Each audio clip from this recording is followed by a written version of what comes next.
श्री गोपाळ कृष्ण भगवान की जय। लीळा नंबर 259।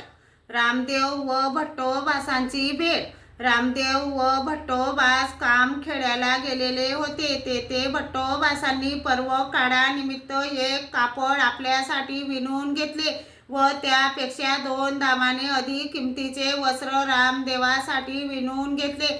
मग खामखेड्याहून बीडला आले। बाजारात गेले तेव्हा भट्टोबास म्हणाले, कशी सर्वज्ञांना समर्पण करण्याजोगी चांगली चांगली पाने व सुपाऱ्या आहेत।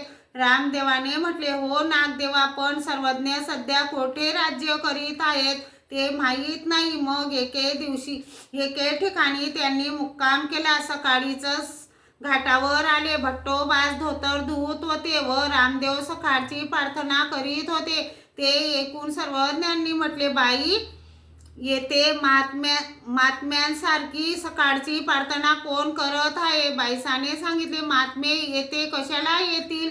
मग सर्वज्ञांनी परस नायकाचे दिलेले उपरणे पांघरून आपल्या चरणी प्रार्थने घातली व घाटावर जाऊन तेथे उभे राहिले आणि स्मित हास्य केले। श्रीमूर्तीचे तेज आणि सूर्यकिरणांनी अंगावरील चमकणाऱ्या वस्त्राचे तेज पाण्यात प्रतिबिंबित झाले आणि भट्टोबासांनी मागे वळून बघितले तर सर्वज्ञ दिसले आणि म्हणाले, दादो दादो, सर्वज्ञ आलेत।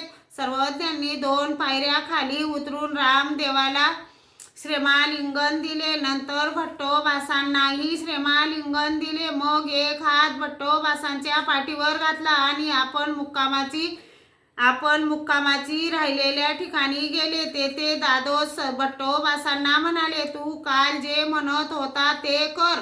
मग भट्टोबास बाजारात गेले। फुले, पाने, सुपाऱ्या इत्यादी पूजा द्रव्ये घेऊन आले। दादोसाने सर्वज्ञांना कपाळावर आडवे चंदन लावले व पूजा केली।